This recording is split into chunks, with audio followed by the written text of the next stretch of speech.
Yeah, it's a dedicated professional with 8 years of experience. Okay, again, you guys, all these things need to come off. They don't. I don't think they serve most people. There's nothing wrong with it necessarily, but it just detracts from the main message and it makes it look like you're trying too hard. If you notice, like a lot of the bar admission is something that if you're an attorney, is just assume you don't want to ever put your bar admission on there. People also don't like seeing. You can see here, this is 2014.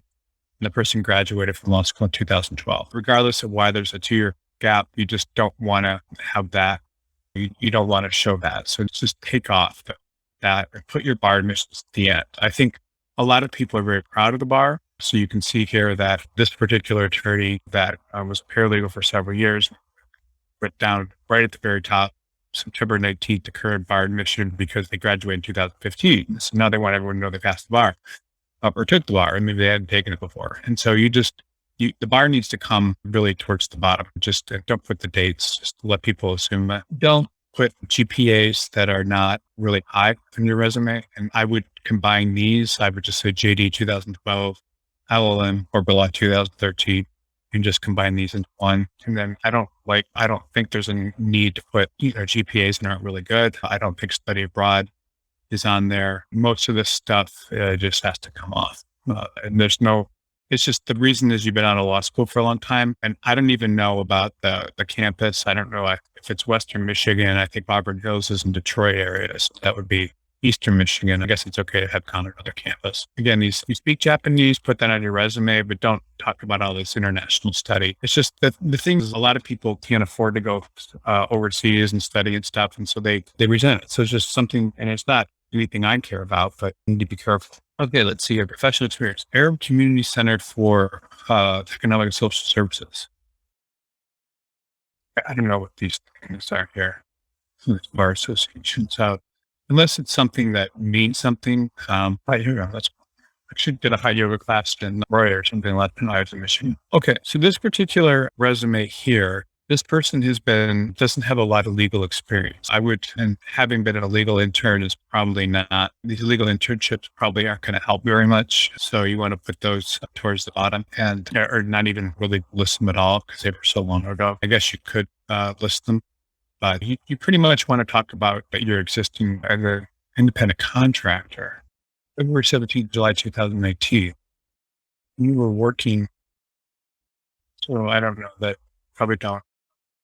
2 jobs at the same time.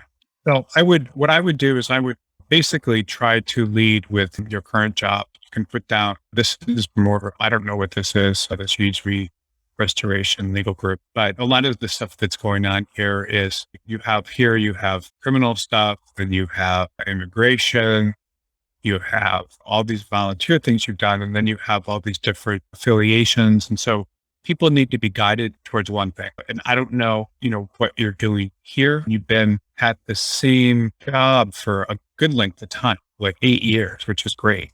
So my advice would be to try to somehow transition to doing legal related work where you're at the Arab Center for Community and Economic Social Service. It's going to be very difficult for you to transition to a legal job, even having done all this volunteer work, because you're doing something that's unrelated to what you're doing. So you either get someone to hire you as a first-year attorney somewhere, or you do something there. But you're basically, it's very common, by the way, for people to get law degrees and not necessarily practice law. There's nothing wrong with that. And frankly, many people have more life stability, are much happier and so forth doing that. But if you stuck with it long enough, that you can have a very hard time getting people to take a chance on you. Now, there's one thing I would recommend to you specifically, and this is something that I don't always say, but I think that if you are interested in starting your own firm, that you would be a perfect person to potentially do that.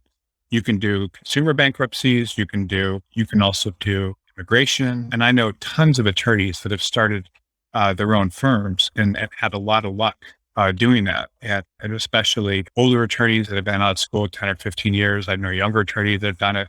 And if you really want it badly enough, that would be honestly what I would try to do, especially in Detroit. It's a great market to do it in. It's a growing market. There's demand for lots of different types of legal skills, and you're obviously interested in the practice of law. But the problem is, if someone were to hire you, they would be hiring someone that never has really practiced law at a law firm. And all their jobs have been not related to it. And I understand you were doing this independent contractor stuff, so I'm not saying that you haven't done work at that and you've tried to stay involved. But I honestly think that you'll need to do this on your own or find someone either hire you. Now, another option would be to work in a small law firm or a small company as their in-house counsel and really throw yourself into it that way. And you could do well. So that would be my advice I like your resume. I like the employment stability. I like the drive and your interest in the practice of law and trying to do it. But the longer you are not actually working full time in a law firm, the harder things get.